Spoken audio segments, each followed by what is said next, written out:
Let's continue with the chapter metals and non-metals from chemistry.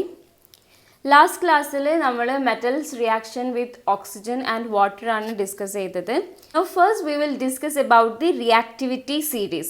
Reactivity series എന്ന് പറഞ്ഞാൽ മെറ്റൽസിനെ അവരുടെ റിയാക്ടിവിറ്റിന്റെ ബേസിസിലായിട്ട് arrange ചെയ്ത് വെക്കുന്നതിനാണ് reactivity series എന്ന് പറയുന്നത്.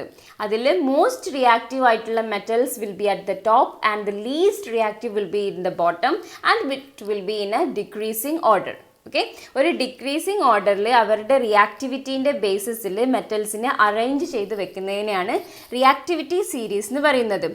ഈ സീരീസ് നോക്കിയാൽ അറിയാം, potassium is the most reactive and gold, silver, these type of things are the least reactive. Now see what will happen when metal reacts with acid. When metal is reacting with dilute acid, it will form salt and hydrogen. See the case of magnesium. When magnesium reacts with hydrochloric acid, it will give magnesium chloride and hydrogen. Aluminium reacts with hydrochloric, give aluminum chloride and hydrogen. Zinc react with HCl, gives zinc chloride and H2. Iron react with HCl, gives iron chloride and H2.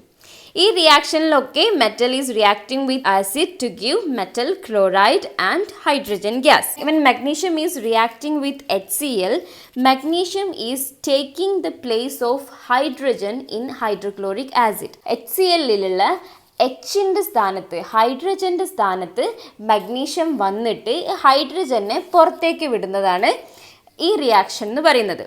ഇനി second reaction നോക്കൂ, HClലുള്ള ഹൈഡ്രജൻ്റെ പ്ലേസിൽ aluminium വന്നിരുന്നിട്ട് ഹൈഡ്രജനെ അവിടെ നിന്നും പുറത്താക്കി. Same തന്നെയാണ് സിങ്കിൻ്റെയും അയറിൻ്റെയും കേസിലുള്ളത്. ഇതുപോലെയുള്ള റിയാക്ഷൻസിനെയാണ് നമ്മൾ ഡിസ്പ്ലേസ്മെൻറ്റ് റിയാക്ഷൻസ് എന്ന് പറയുന്നത്. എന്ന് വെച്ചാൽ ഹൈഡ്രോക്ലോറിക് ആസിഡിലുള്ള ഹൈഡ്രജനെ ഡിസ്പ്ലേസ് ചെയ്തിട്ട്, എന്ന് വെച്ചാൽ അതിൻ്റെ പ്ലേസിൽ നിന്ന് റിമൂവ് ചെയ്തിട്ട് ആ പ്ലേസിൽ ബാക്കി മെറ്റൽസ് വന്ന് നിൽക്കുന്നതിനെയാണ് ഡിസ്പ്ലേസ്മെൻറ്റ് റിയാക്ഷൻ എന്ന് പറയുന്നത്. സോ ഈ ഡിസ്പ്ലേസ്മെൻറ്റ് റിയാക്ഷൻ എന്ന് പറയുന്നത് it is based on reactivity series. ഇപ്പോൾ റിയാക്ടിവിറ്റി സീരീസിൽ നോക്കും, ഈ മോസ്റ്റ് റിയാക്റ്റീവ് ആയിട്ടുള്ള പൊട്ടാസ്യം, സോഡിയം, കാൽഷ്യം, മഗ്നീഷ്യം പോലെയുള്ള മെറ്റൽസിന് അവരെക്കാളും കുറവ് റിയാക്ടിവിറ്റി ഉള്ള മെറ്റൽസിനെ അവരുടെ പ്ലേസിൽ നിന്ന് ഡിസ്പ്ലേസ് ചെയ്യാൻ വേണ്ടിയിട്ട് കഴിയും. സോ എവിടെയാണ് ഹൈഡ്രജൻ ഉള്ളത്? ഹൈഡ്രജൻ്റെ മുകളിലായിട്ടുള്ള മെറ്റൽസാണ് നമ്മൾ പറഞ്ഞ ഈ മഗ്നീഷ്യം, സിങ്ക്, അലുമിനിയം, അയറൺ പോലെയുള്ള മെറ്റൽസൊക്കെ. സോ ഈ മെറ്റൽസിനൊക്കെ അവരെക്കാളും ലീസ്റ്റ് റിയാക്റ്റീവ് ആയിട്ടുള്ള ഹൈഡ്രജനെ അവരുടെ പ്ലേസിൽ നിന്നും എടുത്തു മാറ്റിയിട്ട് അവിടെ വന്ന് നിൽക്കാൻ വേണ്ടിയിട്ട് കഴിയും. സോ ഈ സിമ്പിൾ വേർഡ്സിൽ പറഞ്ഞാൽ സ്ട്രോങ് ആയിട്ടുള്ള ആൾക്കാർക്ക് വീക്ക് ആയിട്ടുള്ള ആൾക്കാരെ അവരുടെ പ്ലേസിൽ നിന്ന് എടുത്ത് കളഞ്ഞിട്ട് അവിടെ വന്ന് നിൽക്കാൻ വേണ്ടിയിട്ട് കഴിയും. This is the displacement reaction. Okay, ഇപ്പോൾ നമ്മൾ ഈ മഗ്നീഷ്യത്തിൻ്റെയൊക്കെ സ്ഥാനത്ത് കോപ്പറിനെ വെച്ചിട്ട് കോപ്പറിനെ HClൻ്റെ കൂടെ ഹൈഡ്രോക്ലോറിക് ആസിഡിൻ്റെ കൂടെ കൊണ്ടിട്ടാൽ there won't be any reaction because see copper is under hydrogen. That means copper is less reactive than that of hydrogen. Hydrogen is stronger than that of copper. So copper cannot displace hydrogen from its place.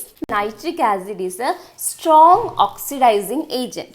But magnesium എന്നുള്ള metal നമ്മൾ dilute nitric ആസിഡിൻ്റെ കൂടെ ഇട്ടാൽ ദേ will form magnesium nitrate and H2. But magnesium എന്നുള്ളത് concentrated ആയിട്ടുള്ള strong ആയിട്ടുള്ള nitric ആസിഡിൻ്റെ കൂടെ ഇട്ടാൽ ദേ will form magnesium nitrite and water plus N2O. ഇതിൻ്റെ റീസൺ എന്താണെന്ന് വെച്ചാൽ നൈട്രിക് ആസിഡ് എന്ന് പറയുന്നത് ഒരു സ്ട്രോങ് ഓക്സിഡൈസിങ് ഏജൻ്റ് ആണ്. ഓക്സിഡൈസിങ് ഏജൻറ്റ് എന്ന് വെച്ചാൽ എന്താ? Those agents which will help others to oxidise. അവർ ബാക്കിയുള്ളവരെ ഓക്സിഡൈസ് ചെയ്യാൻ ഹെൽപ്പ് ചെയ്തിട്ട് അവരുടെ തന്നെ റെഡ്യൂസ് ചെയ്തിട്ട് മാറും.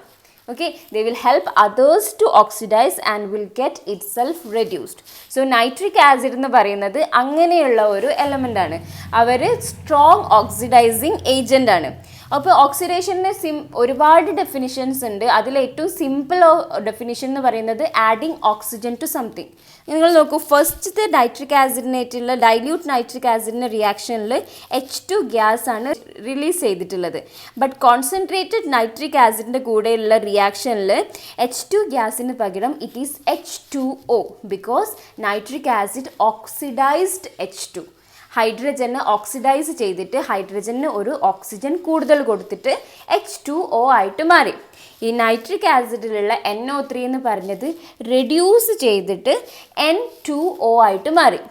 സോ NO3 എന്നുള്ള HNO3 എന്നുള്ള സ്ട്രോങ് ആയിട്ടുള്ള ഓക്സിഡൈസിങ് ഏജൻറ്റ് H2നെ ഓക്സിഡൈസ് ചെയ്തിട്ട് H2O ആയിട്ട് മാറി.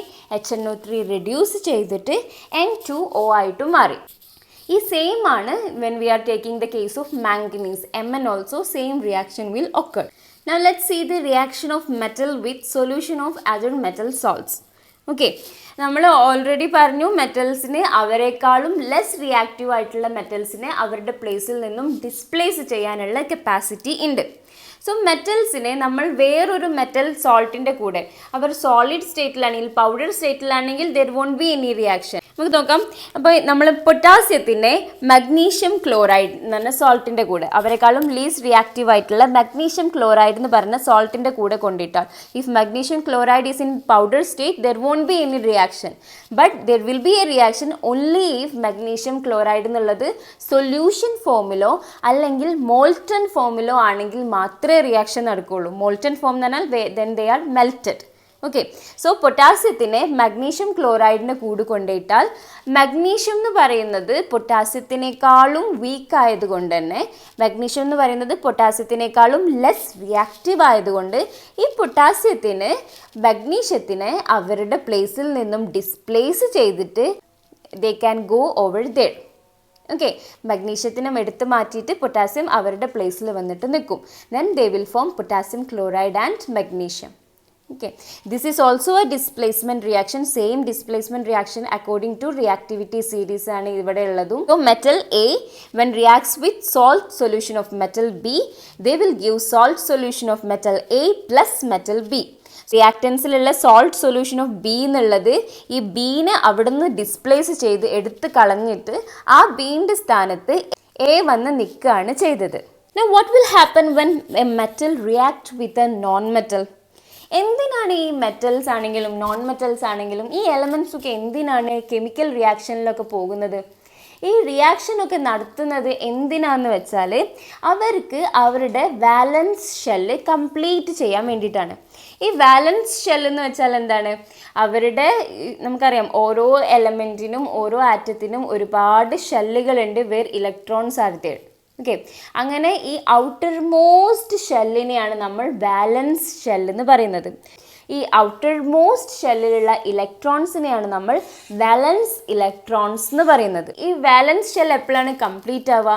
If they are having 8 electrons in them or if they complete an octet. Okay, octet എന്ന് പറഞ്ഞാൽ 8 ഇലക്ട്രോൺസ്. അവരുടെ ഔട്ടർ മോസ്റ്റ് ഷെല്ലിൽ 8 ഇലക്ട്രോൺസ് ഉണ്ടെങ്കിൽ ഈ പറയുന്ന എലമെൻറ്റ്സ് ആറ്റംസ് ഒക്കെ സ്റ്റേബിൾ ആയിട്ട് മാറും. എന്ന് വെച്ചാൽ there won't be any reaction after that. Okay, so ഇങ്ങനെയുള്ള ഈ സ്റ്റേബിൾ കോൺഫിഗറേഷൻ, സ്റ്റേബിൾ സ്റ്റേറ്റിൽ എത്താൻ വേണ്ടിയിട്ടാണ് ഈ ആറ്റംസ് ഒക്കെ റിയാക്ഷനിൽ ഏർപ്പെടുന്നത്. നോബിൾ ഗ്യാസസ് അറിയായിരിക്കുമല്ലോ അല്ലേ? ഹീലിയം, നിയോൺ, ആർഗൺ പോലെയുള്ള noble gases. So check the case of helium. ഹീലിയത്തിൻ്റെ അറ്റോമിക് നമ്പർ എന്ന് പറയുന്നത് 2 ആണ്. So they are having only 2 electrons. Okay, ഈ 2 ഇലക്ട്രോൺസ് മാത്രമേ ഉള്ളൂ എന്ന് വെച്ചാൽ എന്താണ്? ഫസ്റ്റ് ഷെല്ല് മാത്രമേ ഉള്ളൂ. ഫസ്റ്റ് ഷെല്ല് കംപ്ലീറ്റ് ആവാൻ വേണ്ടിയിട്ട് 2 ഇലക്ട്രോൺസ് മാത്രം മതി, അവിടെ 8 ആവശ്യമില്ല. ഏതെങ്കിലും ഒരു ആറ്റത്തിന് ഒരു ഷെല്ല് മാത്രമേ ഉള്ളൂ എങ്കിൽ അവർക്ക് 2 ഇലക്ട്രോൺസ് കിട്ടിയാൽ ദേ ആർ സ്റ്റേബിൾ. ഇനി check the case of neon. നിയോണിൻ്റെ അറ്റോമിക് നമ്പർ എന്ന് പറയുന്നത് 10 ആണ്. അവരുടെ ഇലക്ട്രോണിക് കോൺഫിഗറേഷൻ എന്ന് പറയുന്നത് ഇറ്റ് ഈസ് 2-8. 2-8 എന്ന് പറഞ്ഞാൽ ലാസ്റ്റത്തെ ഷെല്ലിൽ എന്ന് വെച്ചാൽ വാലൻസ് ഷെല്ലിൽ they are having 8 electrons, means their octet is complete and they are stable. ആർഗൻ്റെ കേസിലും അതുപോലെ തന്നെ. അപ്പം നമുക്ക് പറയാം noble gases are all stable, they are having 8 electrons in the valence shell. അതുകൊണ്ട് തന്നെ ഈ നോബിൾ ഗ്യാസസ് ഒന്നും ഒരു റിയാക്ഷനിലും ഏർപ്പെടുന്നില്ല. They are not undergoing any sort of chemical reaction. Okay, now take the case of metals. മെറ്റൽസിലുള്ള സോഡിയത്തിൻ്റെ case എടുത്തു നോക്കുക. അവരുടെ അറ്റോമിക് നമ്പർ എന്ന് പറയുന്നത് 11 ആണ്. 11 എന്ന് പറഞ്ഞാൽ അവരുടെ ഇലക്ട്രോണിക് കോൺഫിഗറേഷൻ എന്ന് പറയുന്നത് 2-8-1.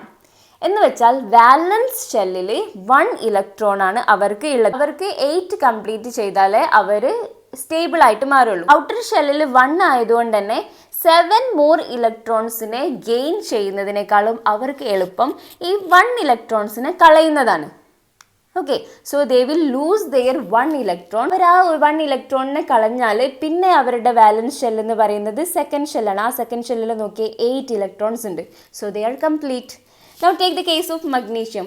Magnesiumത്തിൻ്റെ ഇലക്ട്രോണിക് കോൺഫിഗറേഷൻ എന്ന് പറയുന്നത് 282 ആണ്. എന്ന് വെച്ചാൽ അവർക്ക് 6 മോർ ഇലക്ട്രോൺസ് കിട്ടിയാലേ സ്റ്റേബിൾ ആവുള്ളൂ. അപ്പം 6 ഇലക്ട്രോൺസ് എടുക്കുന്നതിനേക്കാളും എളുപ്പം ഈ 2 ഇലക്ട്രോൺസിനെ കളയുന്നതാണ്. So they will give this 2 electrons to someone and will become stable because their second shell is already having 8 electron. ഈ 2 ഇലക്ട്രോൺസിനെ കൊടുത്തു കളഞ്ഞാൽ പിന്നെ അവരുടെ ഔട്ടർ ഷെൽ എന്ന് പറയുന്നത് സെക്കൻഡ് ഷെല്ലാണ്. അതിൽ 8 ഇലക്ട്രോൺസ് ഓൾറെഡി ഉണ്ട്. So they are complete. ഇങ്ങനെ തന്നെയാണ് aluminium will give their 3 electrons, potassium will lose their 1 electron in the outer shell, calcium will lose their 2 electron in the outer shell. So we can say metals are always losing electrons to become stable or complete. Now take the case of non-metals.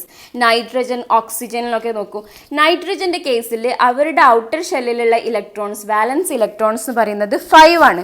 എന്ന് വെച്ചാൽ 3 more ഇലക്ട്രോൺസും കൂടി കിട്ടിയാൽ അവർ 8 ആവുള്ളൂ. 3 more ഇലക്ട്രോൺസും കൂടി കിട്ടിയാൽ അവർ stable ആകും.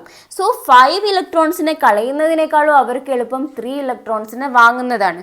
So they will take 3 electrons from other atoms to become stable.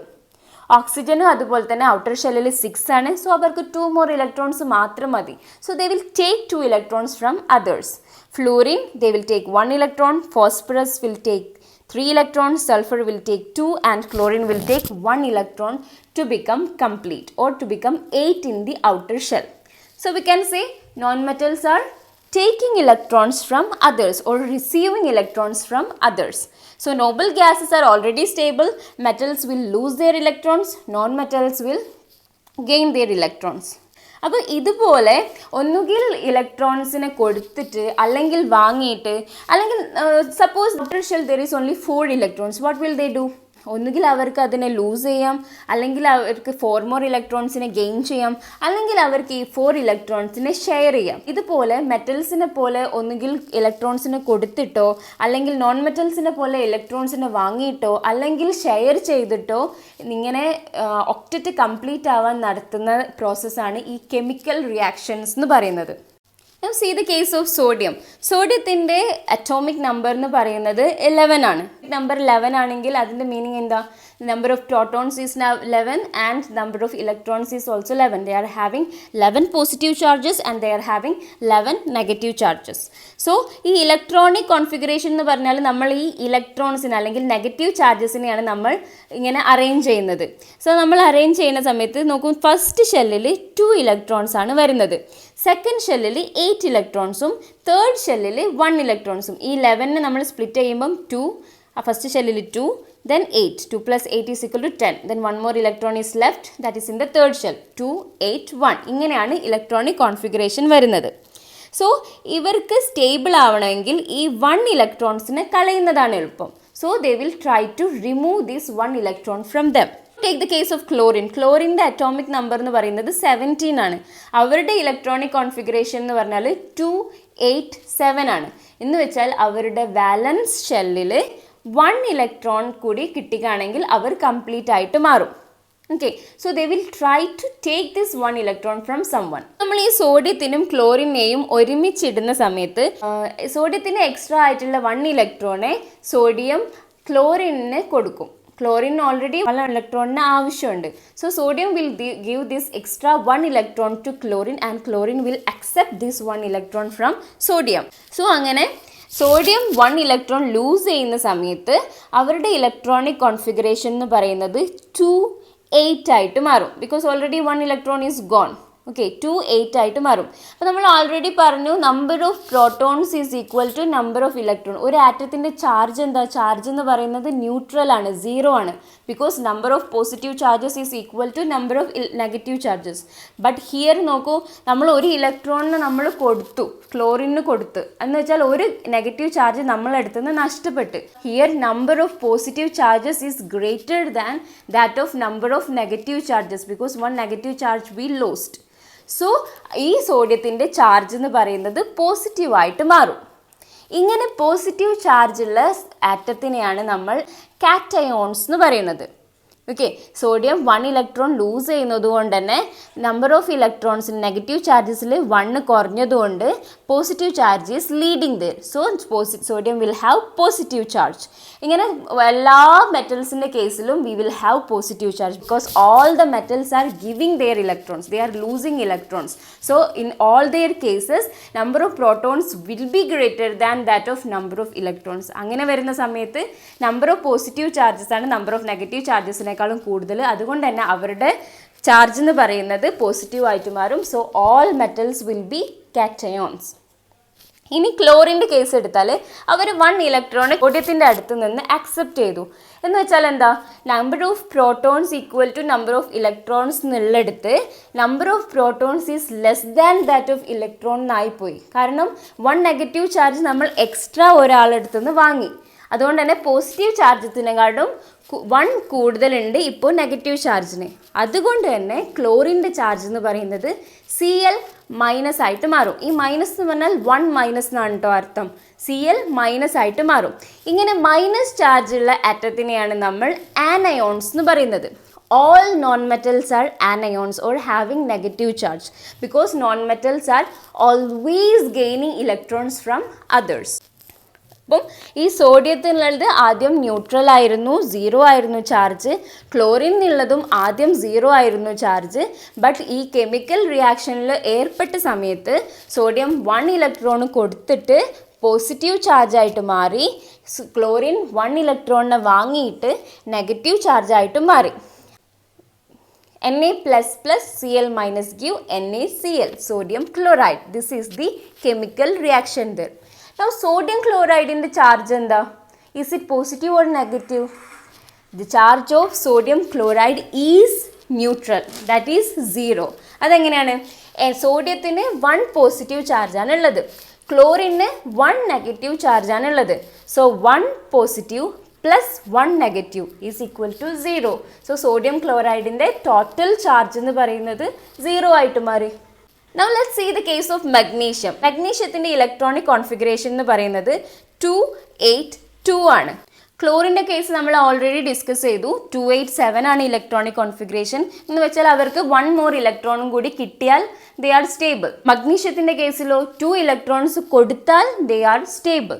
Chlorine ആകട്ടെ only 1 electron മതി. സോ മഗ്നീഷ്യം എന്ത് ചെയ്യും, 2 ക്ലോറിൻ ആറ്റത്തിനെ അവരുടെ അടുത്തേക്ക് വരുത്തും.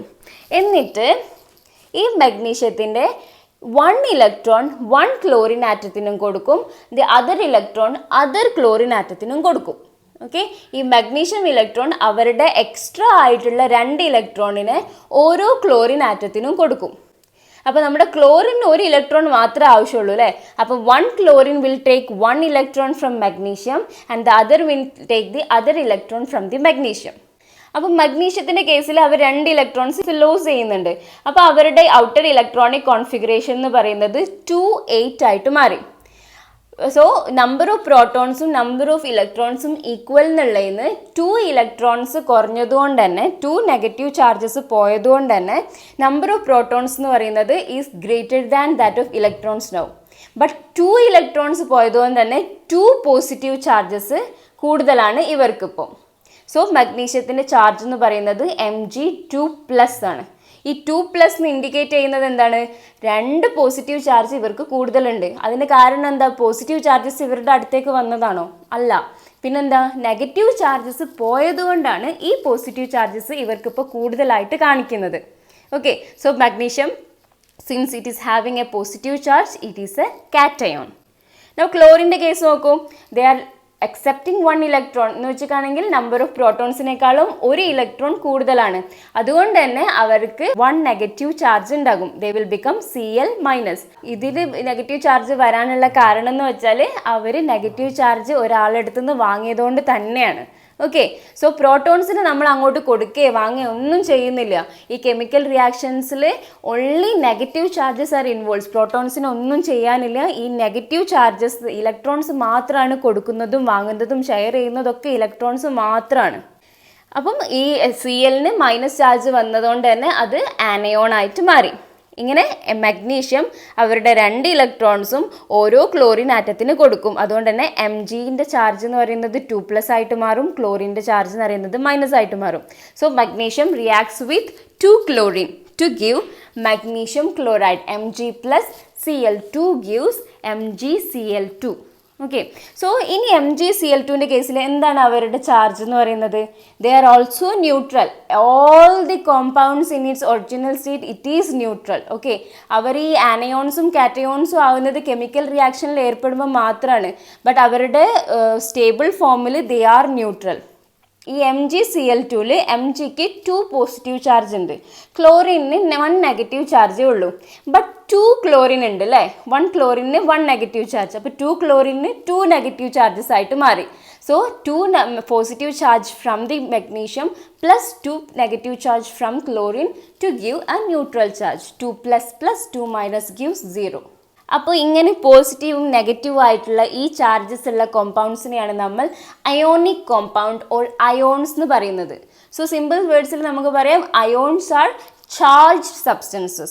Either it may be positive like cations or may be negative like anions. ഇതുപോലെയുള്ള ionic കോമ്പൗണ്ട്സിൻ്റെ എക്സാമ്പിളാണ് sodium chloride, lithium chloride, calcium chloride, calcium oxide, magnesium chloride. ഇതുപോലുള്ള സോൾട്ടുകളൊക്കെ ഈ അയോണിക് കോമ്പൗണ്ടിൻ്റെ എക്സാമ്പിളാണ്. ഇനി ഈ അയോണിക് കോമ്പൗണ്ട്സിന് പ്രത്യേകമായിട്ട് കുറച്ച് പ്രോപ്പർട്ടീസ് ഉണ്ട്. അത് ഏതൊക്കെയാണെന്ന് നോക്കാം. ഫസ്റ്റ്, ഈ അയോണിക് കോമ്പൗണ്ട്സിൻ്റെ ഫിസിക്കൽ നേച്ചർ, അപ്പിയറൻസ് എങ്ങനെയാണെന്ന് നോക്കാം. അയോണിക് കോമ്പൗണ്ട്സ് എന്ന് പറയുന്നത് മെയിൻലി സോളിഡ്സ് ആണ് and they R somewhat hard കൂടിയാണ്. അതിൻ്റെ കാരണം എന്താണെന്ന് വെച്ചാൽ അയോണിക് കോമ്പൗണ്ട്സിൽ നമ്മൾ പറഞ്ഞു പോസിറ്റീവ് അയോൺസും നെഗറ്റീവ് അയോൺസും ഉണ്ടാകും. 2 ഇലക്ട്രിക് ചാർജസിന് തമ്മിൽ, ഓപ്പോസിറ്റ് ചാർജസ് തമ്മിൽ സ്ട്രോങ് ആയിട്ടുള്ള ഇലക്ട്രോസ്റ്റാറ്റിക് ഫോഴ്സ് ഓഫ് അട്രാക്ഷൻ ഉണ്ടാവും. നമ്മളിപ്പോൾ 2 മാഗ്നറ്റ് കൊണ്ടുവച്ചാൽ നോർത്ത് പോളും സൗത്ത് പോളും തമ്മിൽ അട്രാക്ട് ചെയ്യുന്നില്ലേ, അതുപോലെ ഗ്രാവിറ്റി നമ്മളെ എർത്തിലേക്ക് അട്രാക്ട് ചെയ്യിക്കുന്നില്ലേ, അങ്ങനെയൊക്കെ ഉള്ള ഒരു ഫോഴ്സ് ഓഫ് അട്രാക്ഷനാണ് ഈ പോസിറ്റീവ് ചാർജും നെഗറ്റീവ് ചാർജിൻ്റെയും ഇടയിലുള്ളത്. That is strong electrostatic force of attraction. അതുകൊണ്ട് തന്നെ ഈ അയോണിക് കോമ്പൗണ്ട്സ് എന്ന് പറയുന്നത് സോളിഡ് ആണ്, സംവാട്ട് ഹാർഡ് കൂടിയാണ്.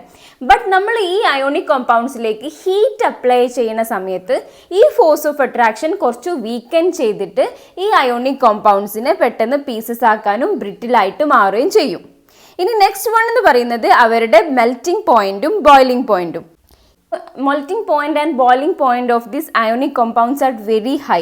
അതിൻ്റെ കാരണം എന്നും പറയുന്നതും ഈ ഇന്റർ അയോൺ അട്രാക്ഷൻ തന്നെയാണ്. ഈ പോസിറ്റീവ് അയോൺസും നെഗറ്റീവ് അയോൺസും തമ്മിലുള്ള അട്രാക്ഷൻ തന്നെയാണ്. ഈ മെൽറ്റിംഗ് ചെയ്യുന്ന സമയത്തും ബോയിലിംഗ് ചെയ്യുന്ന സമയത്തും സാധാരണ രീതിയിൽ എന്താ സംഭവിക്കുന്നതെന്ന് വെച്ചാൽ, ഇപ്പോൾ മെൽറ്റിംഗ് എന്ന് പറഞ്ഞിട്ടാണെങ്കിൽ എന്താ, സോളിഡിനെ ലിക്വിഡ് ആയിട്ട് മാറ്റാണ്. അപ്പോൾ സോളിഡിലെ ആറ്റംസ്, നമ്മൾ മോളിക്യൂൾസ് തമ്മിലുള്ള അട്രാക്ഷൻ ബ്രേക്ക് ചെയ്ത് അതൊന്ന് വീക്കൻ ചെയ്താൽ മാത്രമേ അതിന് സോളിഡിൽ നിന്നും ലിക്വിഡായിട്ട് മാറാൻ കഴിയുള്ളൂ. അതുപോലെ തന്നെ ബോയിലിംഗ് പോയിന്റ് എന്ന് വെച്ചാൽ എന്താ, ലിക്വിഡിൽ നിന്ന് സ്റ്റീം ആയിട്ട് മാറുകയാണ്. ആ സമയത്തും ഈ ലിക്വിഡ് തമ്മിലുള്ള ഫോഴ്സ് ഓഫ് അട്രാക്ഷന് വീക്കൻ ചെയ്ത് അത് ബ്രേക്ക് ചെയ്താൽ മാത്രമേ ഈ ലിക്വിഡിന് ഗ്യാസ് ആയിട്ട് മാറാനും കഴിയുള്ളൂ. അപ്പം ഈ അയോണിക് കോമ്പൗണ്ട്സ് എന്ന് പറയുന്നതിന് എന്താ, നല്ല ഫോഴ്സ് ഓഫ് അട്രാക്ഷൻ ഉണ്ട് അല്ലേ, സ്ട്രോങ് ഫോഴ്സ് ഓഫ് അട്രാക്ഷൻ ഉണ്ട്. അപ്പോൾ അതുകൊണ്ട് തന്നെ ഈ ഫോഴ്സ് ഓഫ് അട്രാക്ഷൻ ബ്രേക്ക് ചെയ്യണമെങ്കിൽ ഹീറ്റ് എനർജി കൊടുക്കണം. Lot of energy is needed to break this bond. ഈ ബോണ്ട് ബ്രേക്ക് ചെയ്യാൻ വേണ്ടി ഒരുപാട് എനർജി ആവശ്യമുണ്ട്. അതുകൊണ്ട് തന്നെ അയോണിക് കോമ്പൗണ്ട്സിന് ഹൈ മെൽറ്റിംഗ് പോയിന്റും ഹൈ ബോയിലിംഗ് പോയിന്റും ആണ് ഉണ്ടാവുക. ഇനി തേർഡ് വൺ എന്ന് പറയുന്നത് solubility. The ability to dissolve in the solution. Okay, that's called solubility. ഈ അയോണിക് കോമ്പൗണ്ട്സ് എന്ന് പറയുന്നത് നമ്മൾ വാട്ടറിൽ ഡിസോൾവ് ചെയ്തിട്ടാണെങ്കിൽ അത് ഈസിലി ഡിസോൾവ് ചെയ്യും. ഫോർ എക്സാമ്പിൾ സോഡിയം ക്ലോറൈഡ്, അവർ കോമൺ സോൾട്ട് നമ്മൾ വാട്ടറിൽ ഇട്ടുകയാണെങ്കിൽ പെട്ടെന്ന് ഡിസോൾവ് ആവുന്നില്ലേ. Ionic compound won't dissolve in other substances like kerosene, petrol ഉള്ള ബാക്കിയുള്ള കാര്യങ്ങളിലൊന്നും ഇവർ ഡിസോൾവ് ചെയ്യില്ല. Now the next one is electric conductivity. Up to what extent they can conduct electricity. ഈ അയോണിക് കോമ്പൗണ്ട് എന്ന് പറയുന്നത് അവരുടെ സോളിഡ് സ്റ്റേറ്റിൽ കണ്ടക്ട് ചെയ്യാൻ വേണ്ടിയിട്ട് കഴിയില്ല. They cannot conduct electricity in the solid state. അതിൻ്റെ റീസൺ എന്താണെന്ന് വെച്ചാൽ ഇലക്ട്രിസിറ്റി എന്ന് പറഞ്ഞാൽ എന്താ? Electricity is the flow of electrons one എൻഡിൽ നിന്ന് അതർ എൻഡിലേക്ക് മൂവ് ചെയ്താൽ മാത്രമേ ഇലക്ട്രിസിറ്റി കണ്ടക്ട് ചെയ്യാൻ വേണ്ടിയിട്ട് ഒരു സബ്സ്റ്റൻസിന് കഴിയുള്ളൂ. ബട്ട് സോളിഡ് സ്റ്റേറ്റ് എന്ന് പറഞ്ഞാൽ ദേ ആർ വെരി റിജിഡ് അല്ലേ? ഈ റിജിഡ് ആയിട്ടുള്ള സോളിഡ് സ്റ്റേറ്റിൽ ഈ അയോണിക് കോമ്പൗണ്ടിന് ഇലക്ട്രിസിറ്റി കണ്ടക്ട് ചെയ്യാൻ വേണ്ടിയിട്ട് കഴിയില്ല. ബട്ട് ആ സോളിഡ് സ്റ്റേറ്റിൽ നമ്മൾ കുറച്ച് ഹീറ്റ് കൊടുത്തിട്ട് ആ സോളിഡ് സ്റ്റേറ്റിനെ നമ്മളൊരു മോൾട്ടൺ സ്റ്റേറ്റിലാക്കി മാറ്റിക്കാണെങ്കിൽ ദേ ക്യാൻ കണ്ടക്ട് ഇലക്ട്രിസിറ്റി. ഈ മോൾട്ടൺ സ്റ്റേറ്റിലാവുമ്പോൾ നമ്മൾ പറഞ്ഞു ഇലക്ട്രോസ്റ്റാറ്റിക് ഫോഴ്സ് ഓഫ് അട്രാക്ഷൻ ഒന്ന് കുറഞ്ഞിട്ട് അത് വീക്കൻ ചെയ്യുകയാണ് ചെയ്യുന്നത്. ആ സമയത്ത് ഈ അയോൺസിന് അവർക്ക് ഈ ഹീറ്റ് കാരണം ഈ അയോൺസ് തമ്മിലുള്ള ബോണ്ട് ബ്രേക്ക് ചെയ്തിട്ട് they can easily move. Okay, so they can conduct electricity in its molten state. അതുപോലെ തന്നെയാണ് ഈ അയോണിക് കോമ്പൗണ്ട് നമ്മൾ വാട്ടറിലൊക്കെ ഡിസോൾവ് ചെയ്ത് ഒരു സൊല്യൂഷൻ ഫോമിലാക്കിക്കാണെങ്കിൽ ഈ സൊല്യൂഷനും ഇലക്ട്രിസിറ്റി കണ്ടക്ട് ചെയ്യാൻ കഴിയും. സെയിം റീസൺ തന്നെയാണ് ഈ സൊല്യൂഷനിൽ ഈ ഇലക്ട്രോൺസിന് വൺ എൻഡിൽ നിന്ന് അതർ എൻഡിലേക്ക് മൂവ് ചെയ്യാൻ വേണ്ടിയിട്ട് കഴിയും. ഈ അയോണിക് കോമ്പൗണ്ട്സിൻ്റെ സൊല്യൂഷൻ എന്ന് പറഞ്ഞിട്ടാണെങ്കിൽ അതിൽ അയോൺസ് ഉണ്ട് അല്ലേ? ഇലക്ട്രിസിറ്റി കൊടുക്കുന്ന സമയത്ത് ഈ അയോൺസിന് അവരുടെ ഓപ്പോസിറ്റ് ആയിട്ടുള്ള ഇലക്ട്രോഡ്സിലേക്ക് മൂവ് ചെയ്യുക. അപ്പോൾ ഇത്രയാണ് മെറ്റൽസ് ആൻഡ് നോൺ മെറ്റൽസ് ചാപ്റ്ററിൽ നിങ്ങൾക്ക് പഠിക്കാനുള്ളത്. ഒക്യൂറൻസ് ഓഫ് മെറ്റൽ ഓൺവേർഡ്സ് ഉള്ള പോർഷൻസും ഒമിറ്റഡ് ആണ്. So that's all in this chapter. So take care. By.